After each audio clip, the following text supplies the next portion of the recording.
Hi friends, ಎಲ್ರಿಗೂ good morning. Welcome back to Shashi blogs Kannada YouTube channel. ಈ ವಿಡಿಯೋದಲ್ಲಿ ನಮ್ಮ ಹೊನ್ನಾಳಿ ಸಂತೆ ಬಗ್ಗೆ ನಿಮಗೆಲ್ಲ ತಿಳಿಸ್ಕೊಡ್ತಾ ಇದ್ದೀನಿ. ನಮ್ಮ ಹೊನ್ನಾಳಿಲಿ ಪ್ರತಿ ಬುಧವಾರ ಸಂತೆ ನಡೆಯುತ್ತೆ. ಈ ವಿಡಿಯೋದಲ್ಲಿ ನೀವೆಲ್ಲ ನೋಡ್ತಾ ಇರ್ಬೋದು. ಇನ್ನು ಬೆಳಗ್ಗೆನೆ ಅಂದರೆ ಬೆಳಗ್ಗೆ 6-7 ಗಂಟೆಗೆಲ್ಲ ಹೊನ್ನಾಳಿ ಸುತ್ತಮುತ್ತಲಿನ ಹಳ್ಳಿ ಜನಗಳೆಲ್ಲ ಆಟೋಗಳೆಲ್ಲ ಆಗಿರ್ಬೋದು, ಓಮಿನಿ ಆಗಿರ್ಬೋದು, ಅಥವಾ ಬೇರೆ ವಾಹನಗಳನ್ನು ಮಾಡ್ಕೊಂಡು ಬಂದು ಕುರಿ, ಮೇಕೆ, ದನ, ಕೋಣ, ಎಮ್ಮೆ ಹಾಗೆ ನಾಟಿಕೋಳಿಗಳನ್ನು ಮಾರಾಟ ಮಾಡ್ತಾರೆ. ಮಧ್ಯಾಹ್ನದ ನಂತರ ಮನೆಗೆ ಬೇಕಾಗಿರುವಂಥ ಸೊಪ್ಪು, ತರಕಾರಿ, ಕಾಳು ಕಡಿಗಳನ್ನು ತಗೊಂಡು ಹೋಗ್ತಾರೆ. ಆದರೆ ಎಲ್ಲ ಊರುಗಳಲ್ಲಿ ಈ ಸಂತೆ ನಡೆಯುತ್ತೆ. ಈ ಸಂತೆ ಅಂದರೆ ಏನು ವಿಶೇಷತೆ ಇದೆ ಅಂತ ನೀವೆಲ್ಲ ಕೇಳ್ಬೋದು. ಏನಪ್ಪ ಅಂದರೆ ಈ ಸಿಟಿ ಜನಗಳು ಬೆಳಗ್ಗೆ ಎದ್ದ ತಕ್ಷಣ ಮಾರುಕಟ್ಟೆಗೆ ಹೋಗ್ತಾ ಇರ್ತಾರೆ, ಬರ್ತಾ ಇರ್ತಾರೆ. ಈವನ್ ನಾನು ಕೂಡ ಡೈಲಿ ಕೊತ್ತಂಬರಿ ಸೊಪ್ಪಿಲ್ಲ ಅಂತನೋ ಅಥವಾ ಏನೋ ಒಂದು ತರಕಾರಿ ಇಲ್ಲ ಅಂತನೋ ತರೋಕ್ಕೆ ಮಾರ್ಕೆಟಿಗೆ ಹೋಗ್ತೀನಿ. ಹಾಗೆ ಸಂತೆ ದಿನ ಕೂಡ ಹೋಗ್ತೀನಿ. ಆದರೆ ಅವ್ರಿಗೆ ಸಂತೆ ಅಂದರೆ ಏನು ವಿಶೇಷತೆ ಇರೋಲ್ಲ. ಆದರೆ ನಮ್ಮ ಹಳ್ಳಿ ಜನಗಳಿಗೆ ಸಂತೆ ಅಂದರೆ ಒಂದು ಹಬ್ಬದ ಥರನೇ ಖುಷಿ ಪಡ್ತಾರೆ. ಯಾಕಪ್ಪ ಅಂದರೆ ವಾರ ಪೂರ್ತಿ ಕೆಲಸ ಮಾಡಿರ್ತಾರೆ. ಸಂತೆ ದಿನ ಅಂದರೆ ಕೆಲಸಕ್ಕೆ ರಜಾ ಮಾಡಿ ಪೇಮೆಂಟ್ ಇಸ್ಕೊಂಡು ಅವ್ರ ಫ್ಯಾಮಿಲಿ ಜೊತೆ ಬಂದು ಖುಷಿಯಿಂದ ಒಂದು ವಾರಕ್ಕಾಗೋಷ್ಟು ಒಂದೇ ಸಲ ಎಲ್ಲ ಐಟಮ್ಸ್ಗಳನ್ನು ತಗೊಂಡು ಹೋಗ್ತಾರೆ. ಏನಕ್ಕಪ್ಪ ಅಂದರೆ ಹಳ್ಳಿ ಜನಗಳು ಪದೇ ಪದೇ ಸಿಟಿಗೆ ಬರೋಕ್ಕಾಗಲ್ಲ ಅಂತ ಹೇಳಿ. ಹಾಗೆ ಏನೋ ಒಂದು ಸ್ಪೆಷಲ್ ಅಡುಗೆ, ಚಿಕನ್ ಆಗಿರ್ಬೋದು, ಮಟನ್ ಆಗಿರ್ಬೋದು, ಸಂತೆ ದಿನವೇ ಅಡುಗೆ ಮಾಡ್ಕೊಂಡು ತಿಂತಾರೆ. ಯಾಕಂದರೆ ಅವರು ಕೆಲಸಕ್ಕೆ ರಜಾ ಮಾಡಿರ್ತಾರೆ. ಯಾವುದೇ ರೀತಿ ಟೆನ್ಷನ್ ಇರೋಲ್ಲ. ಅವ್ರ ಫ್ಯಾಮಿಲಿ ಜೊತೆ ಅವ್ರು ಟೈಮ್ ಸ್ಪೆಂಡ್ ಮಾಡ್ತಾ ಖುಷಿಯಾಗಿರ್ತಾರೆ. ಹಾಗೆ ಸಂತೆಗೆ ಹಳ್ಳಿ ಜನಗಳು ಬಂದರೆ ಮಾತ್ರ ಅದು ಸಂತೆ ಅಂತ ಅನಿಸ್ಕೊಳ್ಳುತ್ತೆ. ಹಾಗೆ ಆ ಸಂತೆಗೆ ಒಂದು ಕಳೆ ಕೂಡ ಇರುತ್ತೆ. ಅದಕ್ಕೋಸ್ಕರ ಸಂತೆ ಅಂದರೆ ಹಳ್ಳಿ ಜನಗಳಿಗೆ ಏನೋ ಒಂಥರ ಹಬ್ಬದ ಥರ ಇರುತ್ತೆ. ಹಾಗೆ ಈ ವಿಡಿಯೋದಲ್ಲಿ ನೋಡ್ತಾ ಇರ್ಬೋದು, ಇವತ್ತು ನಮ್ಮ ಹೊನ್ನಾಳಿಲಿ ಮಧ್ಯಾಹ್ನದಿಂದ ಮಳೆ ಬರ್ತಾ ಇದೆ, ನಿಂತೇ ಇಲ್ಲ. ಆದರೂ ನಮ್ಮ ಜನ ವಾರ ಸಂತೆ ಅಂತ ಹೇಳಿ ಜನ ಸಂತೆ ಮಾಡ್ತಾನೆ ಇದ್ದಾರೆ, ಮಾಡೋದು ಬಿಡ್ತಾ ಇಲ್ಲ. ಏಕೆಂದರೆ ಹಳ್ಳಿ ಜನಗಳಿಗೆ ಅದೊಂಥರ ಕ್ರೇಜ್ ಅಂತಲೇ ಹೇಳ್ಬೋದು. ನೋಡಿ, ಇಷ್ಟು ಮಳೆ ಬಂದರೂ ಸಹ ಜನ ಸಂತೆ ಮಾಡೋದು ಬಿಡ್ತಾನೆ ಇಲ್ಲ. ಇನ್ನು ಸಂತೆ ಮಾಡ್ತಾನೆ ಇದ್ದಾರೆ. ಈ ಸಂತೆಗೆ ಸಿಟಿ ಜನಗಳಿಗಿಂತ ಹಳ್ಳಿ ಜನಗಳೇ ಜಾಸ್ತಿ ಇದ್ದಾರೆ ನೋಡಿ. ಹಾಗೆ ಬರೀ ತರಕಾರಿ ಸೊಪ್ಪುಗಳಲ್ಲ, ನೀವೇ ನೋಡ್ತಾ ಇರ್ಬೋದು. ಮೊಳಕೆ ಕಟ್ಟಿದ ಕಾಳಾಗಿರ್ಬೋದು, ಹಣ್ಣುಗಳಾಗಿರ್ಬೋದು, ಅಡಿಕೆ ಎಲೆ, ಬುಟ್ಟಿಗಳು, ಬ್ಯಾಗ್ಗಳು, ಮಸಾಲ ಪದಾರ್ಥಗಳು, ಛತ್ರಿಗಳು, ಸ್ವೀಟು, ಖಾರ, ಮಂಡಕ್ಕಿ, ಡ್ರೈ ಫ್ರೂಟ್ಸು, ಮಡಕೆಗಳು, ಸ್ಟೀಲ್ ಐಟಮ್ಸ್ಗಳು, ಪ್ಲಾಸ್ಟಿಕ್ ಐಟಮ್ಸು, ಕಾಳು ಕಡಿಗಳು, ಬಿದಿರು ಬುಟ್ಟಿಗಳು, A to Z ಐಟಮ್ಸ್. ಹಾಗೆ ಚಿಕನ್ ಅಂಗಡಿಗಳು, ಮೀನು ಮಾರುವಂಥದ್ದಾಗಿರ್ಬೋದು, ಬಟ್ಟೆ ಅಂಗಡಿಗಳಾಗಿರ್ಬೋದು, ಫರ್ನಿಚರ್ ಶಾಪ್ಗಳಾಗಿರ್ಬೋದು, ನಮ್ಮ ಹೊನ್ನಾಳಿ ಜನಕ್ಕೆ ಒಂದೇ ಕಡೆ ಸಿಕ್ಬಿಡುತ್ತೆ. ಹಾಗೆ ನಾನು ಕೂಡ ಈ ಮಳೆಲೇ ಸಂತೆ ಮಾಡ್ಕೊಂಡು ಬಂದೆ. ಪ್ರತಿ ಬುಧವಾರ ನಾನೇ ಸಂತೆ ಮಾಡೋದು ನಮ್ಮ ಮನೇಲಿ.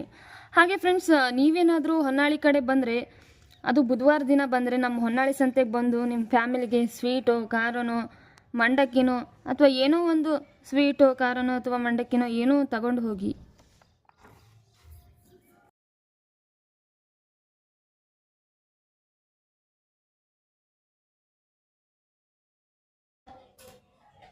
ಫ್ರೆಂಡ್ಸ್ ನೋಡಿ, ಬೆಂಡೆಕಾಯಿ ಕೆಜಿಗೆ 40 ರೂಪಾಯಿ, ಬೀನ್ಸು ಬರೀ 1/4 ಕೆಜಿಗೆ 30 ರೂಪಾಯಿ ಇದೆ ನಮ್ಮ ಹೊನ್ನಾಳಿ ಸಂತೆಯಲ್ಲಿ.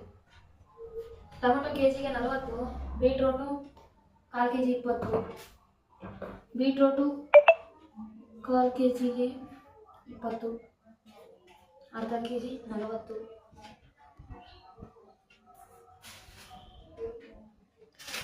ಇದೊಂದು ಬೆಳ್ಳುಳ್ಳಿ ಮತ್ತು ಶುಂಠಿ ಒಂದು 20 ರೂಪಾಯಿ ತೊಗೊಂಡೆ. ಟೊಮೊಟೊ,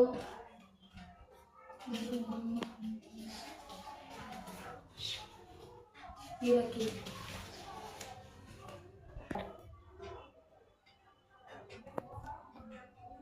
ಫ್ರೆಂಡ್ಸ್ ನೋಡಿ, ಮಾವಿನ ಹಣ್ಣು ಸಂತೆಯಲ್ಲಿ ಕೆಜಿಗೆ 40 ಇದೆ. ಆದರೆ ಬೇರೆ ಕಡೆ ಎಲ್ಲ ಕೆಜಿಗೆ 3 ಇದೆ. ನಮ್ಮಲ್ಲಿ ಕಮ್ಮಿ ಸಿಕ್ಕಿದೆ. ಕೊತ್ತಂಬರಿ ಸೊಪ್ಪು 10 ರೂಪಾಯಿಗೆ 1. ಹಾಗೆ ಇದಕ್ಕೆ 30 ರೂಪಾಯಿ ಕೆಜಿ. 1 ಕೆಜಿ ಇದೆ ಬಾಳೆಹಣ್ಣು, ಚುಕ್ಕಿ ಬಾಳೆಹಣ್ಣು ಕೆಜಿಗೆ 30. ಹಾಗೆ ಇದು ಶೇಂಗಾ, ಹಲಸಂದಿ ಕಾಳು, ಕಡಲೆಕಾಳು, ಹೆಸರು ಕಾಳು, ಅರಿಶಿನ ಪುಡಿ, ಮತ್ತು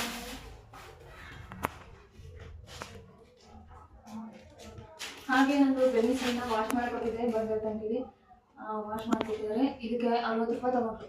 ನೋಡಿ ಎಷ್ಟು ಚೆನ್ನಾಗಿ ವಾಶ್ ಮಾಡಿಕೊಟ್ಟಿದ್ದಾರೆ. ಹಾಗೆ ನಿಮಗೆ ಗೊತ್ತಿರ್ಬೋದು, ನೀವೆಲ್ಲ ಸಣ್ಣವರಿದ್ದಾಗ ನಮ್ಮ ಅಪ್ಪ ಅಮ್ಮ ಅಥವಾ ನಿಮ್ಮ ಅಪ್ಪ ಅಮ್ಮ ಸಂತೆಗೆ ಹೋದಾಗ ನಮಗೆಲ್ಲ ಏನೋ ಒಂಥರ ಖುಷಿ ಇರ್ತಿತ್ತು. ಯಾಕಪ್ಪ ಅಂದರೆ ಸಂತೆಯಿಂದ ನಮ್ಮ ಅಪ್ಪ ಅಮ್ಮ ತಿನ್ನೋಕ್ಕೆ ಹಣ್ಣಾಗಿರ್ಬೋದು, ಸ್ವೀಟ್ ಆಗಿರ್ಬೋದು, ಮಂಡಕ್ಕಿ ಆಗಿರ್ಬೋದು ಏನೋ ಒಂದು ತರ್ತಾರೆ ಅಂತ ಹೇಳಿ ಅವ್ರ ದಾರಿನೇ ಕಾಯ್ತಾ ಇದ್ವಿ. ಅವ್ರು ಬಂದ ತಕ್ಷಣ ಬ್ಯಾಗ್ ಇಸ್ಕೊಂಡು ಕ್ಯೂರಿಯಾಸಿಟಿಯಿಂದ ಹುಡುಕ್ತಾ ಇದ್ವಿ. ಅಪ್ಪ ಏನು ತಂದಿದ್ಯಾ, ಅಮ್ಮ ಏನು ತಂದಿದ್ಯಾ ಅಂತ ಕೇಳ್ತಾ ಹುಡುಕ್ತಿದ್ವಿ. ಅವ್ರು ಏನೇ ತಂದರೂ ಎಲ್ಲರೂ ಒಟ್ಟಿಗೆ ಕೂತು ತಿಂತಾ ಇದ್ವಿ. ಅದರಲ್ಲಿ ಸಿಗುವಂಥ ಖುಷಿನೇ ಬೇರೆ ಆಗಿತ್ತು. ಅದನ್ನೆಲ್ಲ ಬಾಯಿ ಮಾತಲ್ಲಿ ಹೇಳೋಕ್ಕಾಗಲ್ಲ ಬಿಡಿ, ಏಕೆಂದರೆ ಅದನ್ನು ಅನುಭವಿಸಿದವ್ರಿಗೆ ಮಾತ್ರ ಸಂತೆ ವಿಶೇಷತೆ ಬಗ್ಗೆ ಗೊತ್ತಿದೆ.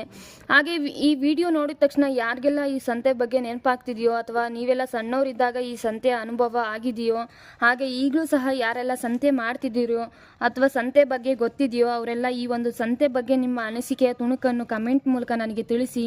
ಹಾಗೆ ಯಾರೆಲ್ಲ ಈ ಚಾನಲ್ನ ಇನ್ನೂ ಸಬ್ಸ್ಕ್ರೈಬ್ ಮಾಡಿಲ್ವೋ ದಯವಿಟ್ಟು ನನ್ನ ಚಾನಲ್ನ ಸಬ್ಸ್ಕ್ರೈಬ್ ಮಾಡಿ, ಲೈಕ್ ಮಾಡಿ, ಕಮೆಂಟ್ ಮಾಡಿ, ಹಾಗೆ ಶೇರ್ ಮಾಡೋದನ್ನು ಮಾತ್ರ ಮರಿಬೇಡಿ. ಎಲ್ರಿಗೂ ಥ್ಯಾಂಕ್ ಯು. ನಾನು ಮುಂದಿನ ಲಾಗಲ್ಲಿ ಸಿಗ್ತೀನಿ. Keep watching my YouTube channel. Tata bye.